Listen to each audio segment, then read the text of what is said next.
2011년 1월 14일 유명 사립의과대학의 4년차 전공의였던 백 씨가 만삭이었던 아내가 죽어 있는 것을 발견합니다. 백 씨는 바로 장모님한테 전화를 걸어 아내가 욕조에서 넘어져서 죽은 것 같아요. 이렇게 말하고는 바로 신고를 했는데요. 다급하게 현장에 도착했는데 숨진 아내는 20대 후반의 여성이었습니다. 출산을 한 달 앞두고 있었고요. 화장기가 전혀 없었고요. 욕조를 가로질러서 몸이 빠져 있었고 두 다리는 욕조에 걸쳐져 있었습니다. 뭐 괴한이 침입이라도 한 걸까요? 남편의 말은 집안에 침입한 적이 없었다. 아내가 욕조 바깥에 있다가 갑자기 의식을 잃고 뒤로 넘어진 상황이 아닐까 이렇게 말했던 것 같습니다. 만삭 때는 몸이 움직이기도 힘들고 어지럽고 이렇게 하니까 갑자기 뒤로 확 쓰러져서 이렇게 되지 않았을까 추측도 좀 할 수 있지 않을까요? 갑자기 넘어졌다면 얼마 후에 의식을 되찾잖아요. 그렇지. 자세나 주변 정황이 여러모로 이상하네요. 그날 밤 바로 남편을 참고인 조사했습니다. 아내가 이미 숨진 지 오래돼 보였답니다. 일단 현장 보존을 해야겠다고 생각해서 그대로 놔두고 뱃속에 태아가 살아있었는지 보려고 배만 만져봤다라고 합니다.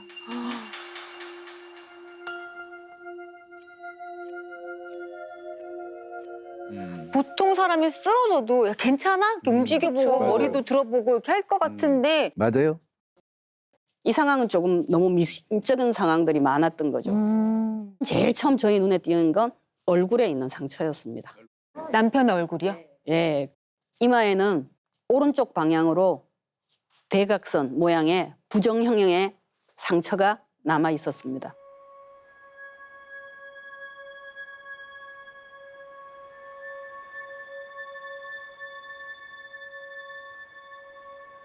그러다 보니까 면밀히 살폈고 왼쪽 팔뚝에 가로 1cm, 세로 0.5cm 정도의 깊은 상처가 있었고 또 오른쪽 팔뚝에 긁힌 상처가 여러 군데 있었습니다. 그 팔에 누군가 꽉 잡고 저항했을 것 같은 네, 그런 상처를 발견했던 겁니다. 보통 혹시 그 남편과 부부싸움을 한다거나 그래서 이렇게 상처가 났다거나 그럴 수 있잖아요. 이틀 전 밤에 자기 팔 부위가 간지러워지기 시작했대요. 그래서 긁었다고 하고요.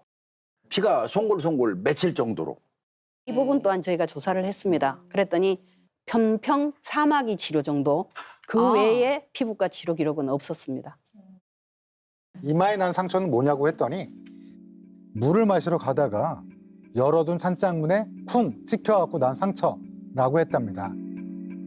또 이제 등에도 상처가 있었거든요. 전날 밤 아내가 자신의 등을 긁어주다가 생긴 것이라고 진술했습니다.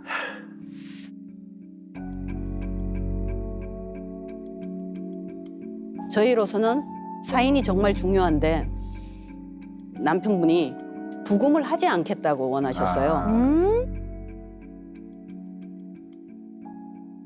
하지만 타살일 가능성도 충분히 고려를 해야 하니까 국가수에다가 부검을 의뢰했습니다. 검시 결과 아내에게 특별한 질병은 없었고요. 그런데 외상이 여러 곳에서 발견됐습니다. 숨진 아내의 목, 이마 쪽 피부 까져 있었고요. 눈 부위에 찢긴 상처가 있었습니다. 그리고 아래 위 입술 점막에도 멍이 있었고요. 머리의 뒤통수 살짝 아래쪽에 찢긴 상처. 그리고 팔, 손등, 다리 등에 멍자국이 존재했습니다. 결정적으로 피가 얼굴에 잔뜩 몰려 있었고요. 목에 딱딱하게 만져진 기도라는 게 있잖아요. 그 안쪽의 점막에도 출혈이 관찰되었습니다. 당시 국가수의 부검인은 이렇게 소견을 밝혔습니다. 이 모든 걸 종합해보면 목눌림 질식, 즉 액사의 가능성을 우선적으로 고려해야 한다. 오. 왜 이렇게 그럼 상처가 많냐. 네. 이러니까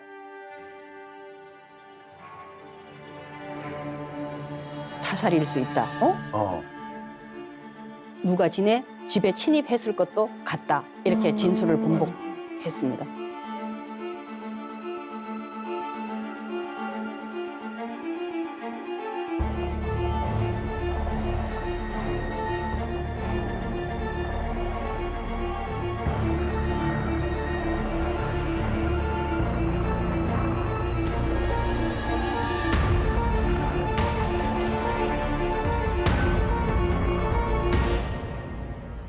처음에 분명히 집안에 침입 흔적이 없다고 본인 입으로 얘기를 했는데 말을 바꾼 거네요? 의심쩍어서 구속영장을 신청했습니다. 근데 영장이 기각됐습니다. 백 씨가 아내를 살해한 것으로 보고 구속영장을 신청했지만 법원은 사고 사일 가능성을 배제할 수 없다며 영장을 기각했습니다. 그렇게 영장이 기각이 되니까 남편의 입장이 또 바뀌어요. 아내는 사고사다. 진술이 왜 이렇게 왔다 갔다 하는 거예요?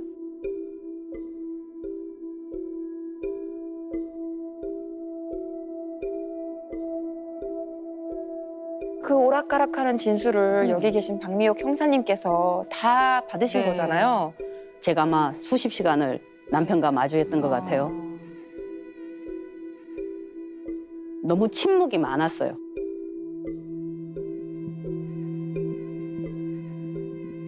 제 질문 하나에 오판이 든다든가 맞아요. 잘못된 해석이 든다든가 단정이 들면 무죄가 될 수 있는 겁니다. 그게 저에게는 제일 힘들었던 부분입니다. 어찌 보면 영장 기각됐을 때도 저희 입장에서는 다행이었습니다. 경찰에서 피의자를 구속해서 데리고 있을 수 있는 시간이 딱 10일이에요.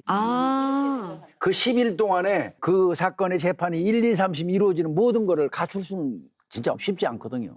도리어 시간을 벌었다고 생각을 했고 그래서 수많은 증거들을 모으는 시간으로 그 시간을 오히려. 활용하게 했습니다.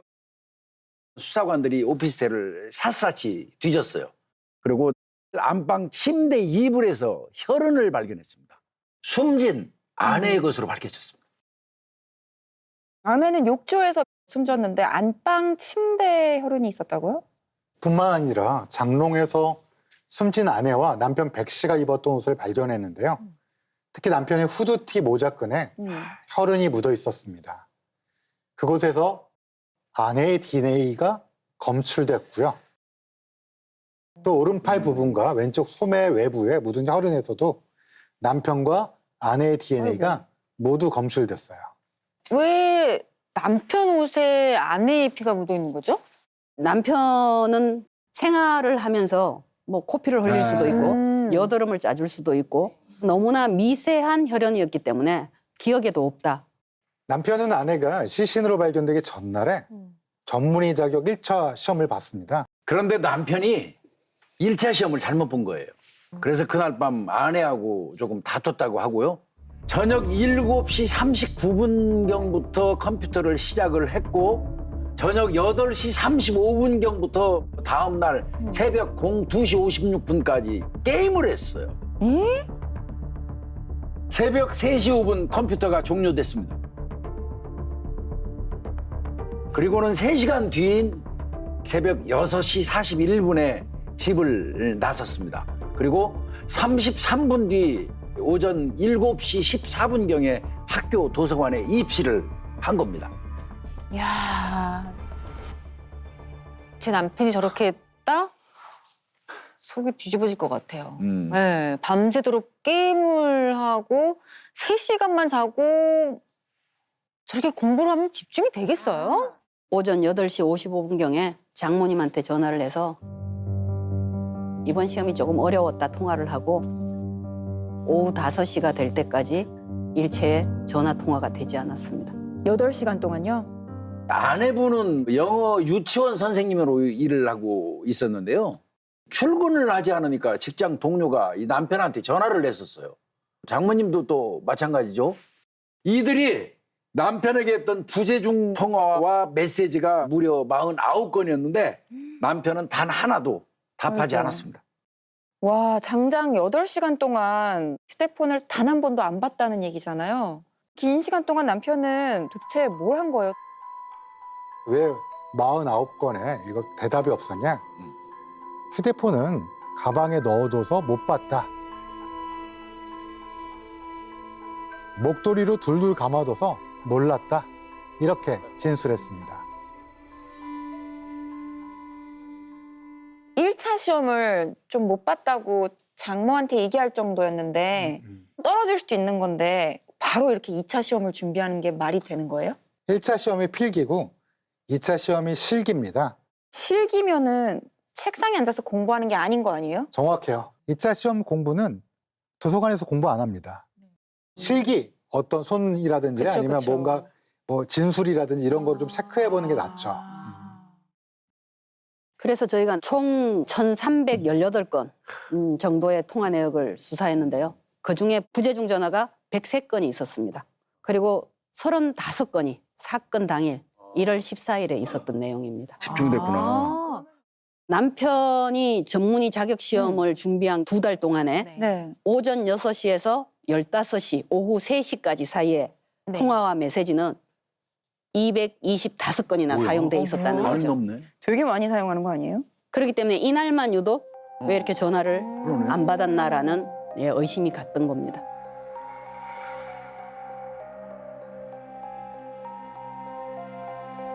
아까 이 장모님하고 통화했다고 말씀드렸잖아요. 장모님은 또 이게 좀 이상했다고 그래요. 평소에 이 사위가 장모한테 따로 전화한 적이 없다는 거예요.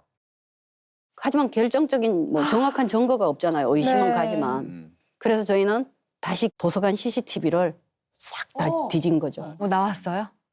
사건 당일 1월 14일이죠. 낮 12시 26분경에 남편이 점심 식사를 하기 위해서 도서관에 앉아있던 자리에서 나와서 복도를 걸어 나갑니다. 이때 휴대폰으로 추정되는 물건을 오른쪽 점퍼 바깥 주머니에 넣는 듯한 모습이 나옵니다.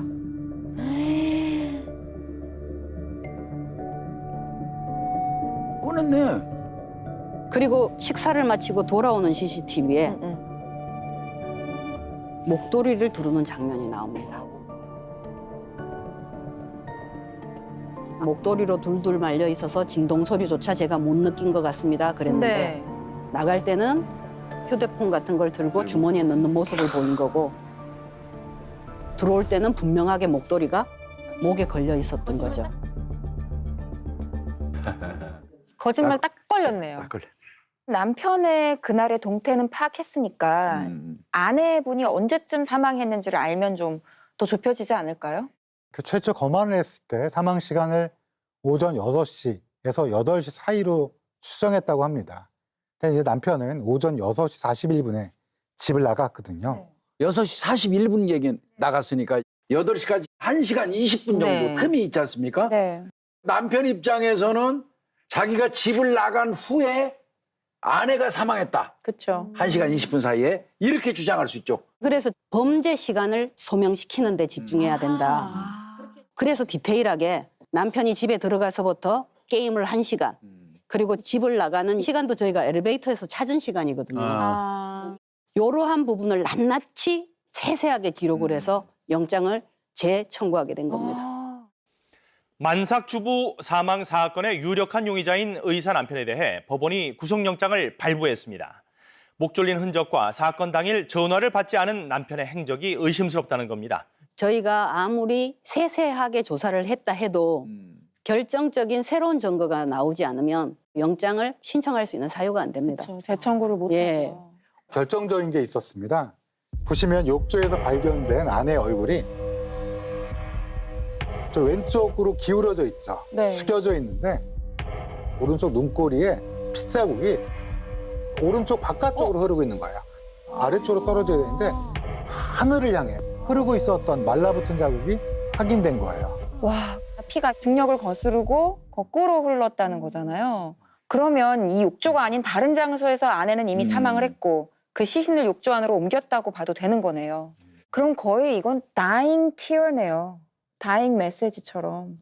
남편은 뭐라고 하던가요? 어떤 자세이든 간에 어떤 이유에서든 피가 흐를 수도 있고 사고사의 가능성은 있지 않냐. 그리고 제3자 타살 가능성도 있기 때문에 나는 결백하다. 그게 끝까지 남편의 주장이었습니다. 총 17번의 공판이 열렸는데 기억에 많이 남는 게 3차 공판인데요. 아주 대단한 장면이 펼쳐지게 됩니다. 남편 백씨 측 변호인으로는 이 사람이 등장을 했는데요. 외국인이에요? 캐나다 법의학자이고 토론토 법의학 센터장입니다. 와. 외국의 유명한 법의학자를 세우면 남편의 주장에 신빙성이 더할 수 있으니까 남편이 직접 폴라넨 박사를 섭외해서 증인으로 내세웠습니다. 이날 장장 10시간이나 공판이 이어질 정도로 치열한 공판이 오간 기억이 아직도 생생합니다. 남편 측 변호사는 증인들을 향해서 부금이 임상 경험은 어느 정도 되느냐. 뭐 국제학술지에 제출한 논문은 몇 편이나 되느냐. 그래서 증인들의 감정을 굉장히 동요시켰는데요. 폴라넨 박사는 또 이런 말도 했다고 그래요? If I had done an autopsy, I wouldn't have done it like this. 야.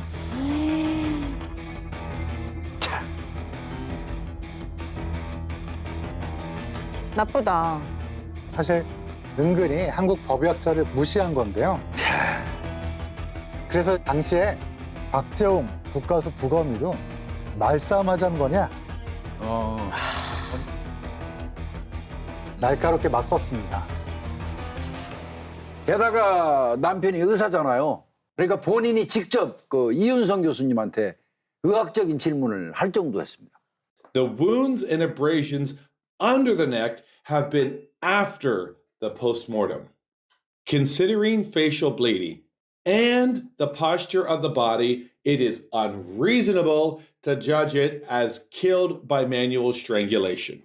폴라넨 박사가 쓴 논문 중에 하나가 시신을 거꾸로 매달았을 때 목에 어떤 게 생기는지를 발표한 논문인데 사실은 전혀 무관한 내용인데 이거를 질식사를 다룬 다른 해외 논문 10개를 다시 엮어서 사인이 액사가 아니라 이상자세에 의한 것일 수 있다라고 계속 주장한 거였어요.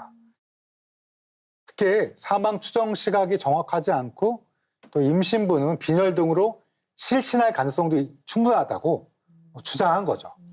그런데 이 폴라넨 박사가 어느 순간 말을 바꿨습니다.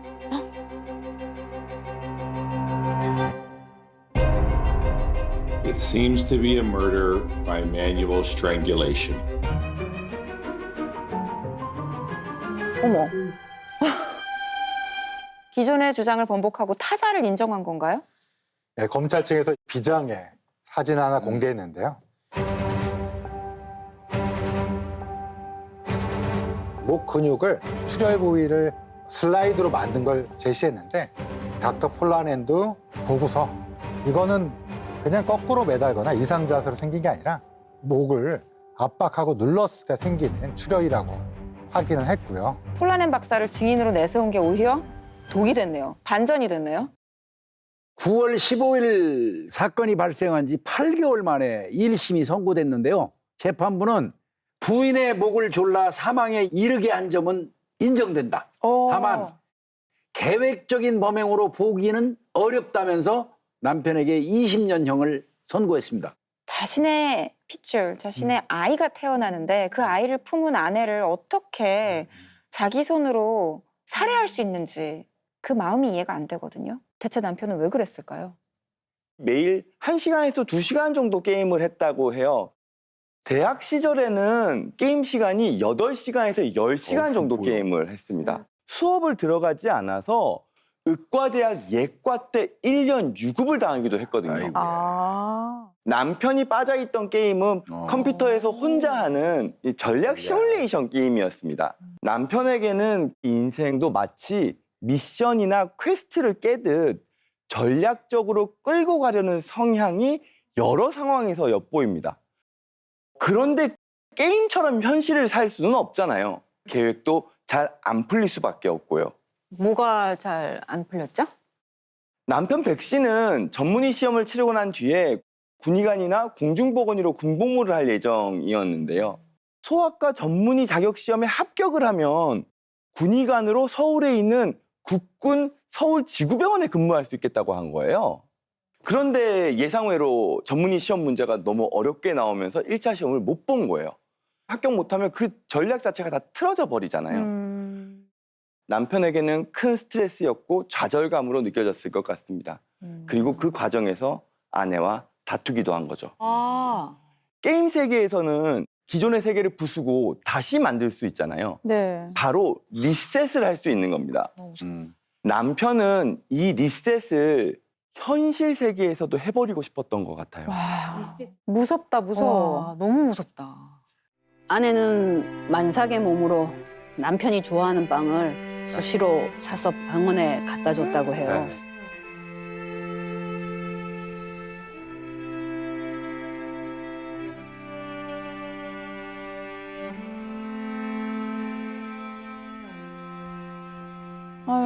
그래서 송치하기 전날 네. 남편이 좋아할 만한 빵을 사서 마주 앉았어요.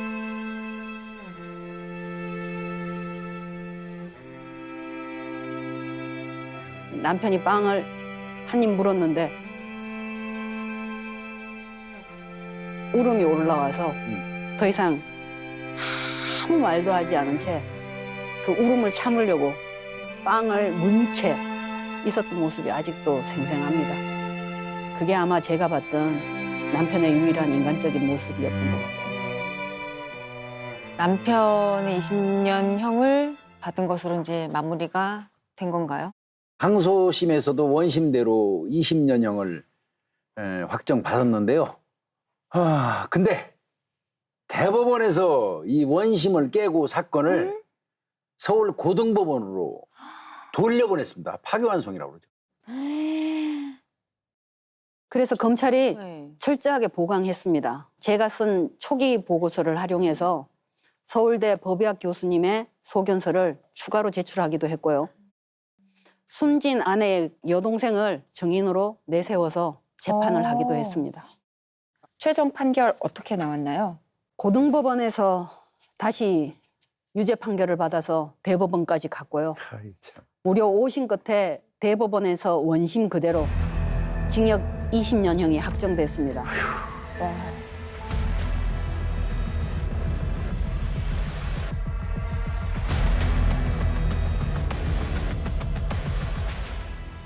진실이 밝혀질 때까지 피해 여성의 아버님이 딸과 배속 아이를 보내줄 수 없었습니다. 그렇죠. 사망한 지 270일 정도 돼서나 장례를 치렀는데요.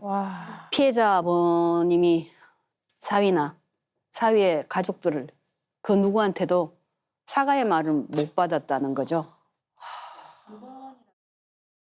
한 번이라도 미안하다고 했다면 이렇게 억울하고 분하지는 않았을 것이다 라고 말씀하세요. 네, 이게 굉장히 현재까지도 안타까운 상황입니다. 저희가 피해자분들의 유가족을 보면 저희 마음으로 생각할 수 없는 시간이 있는 것 같아요. 너무 슬피 있으면 시간이 지나면 왜 아직까지 그러냐라고 하고 좀 일상을 생활하려고 하면 어떻게 저렇게 일상을 생활하냐고 맞아요. 하고 그래서 그 피해자분들, 가족분들을 바라보는 이 적정한 시선이 좀 필요한 것 같습니다.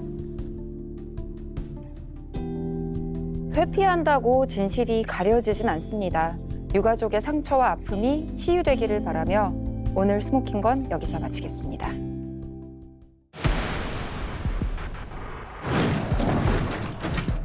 조수석에 탔던 처남이 사망했습니다. 이번에는 바로 친동생입니다. 또 한 번의 장례식이 치러지는데요. 첫 번째 아내. 이 남자 주변에 왜 이렇게 다 빨리 이렇게 죽죠? 그런데 뭔가 이상한 점이 있었습니다. 근데 그 남자가 또 살았어요. 아니, 이 사람 너무 운이 좋은 거 아니에요? 불사조. 와,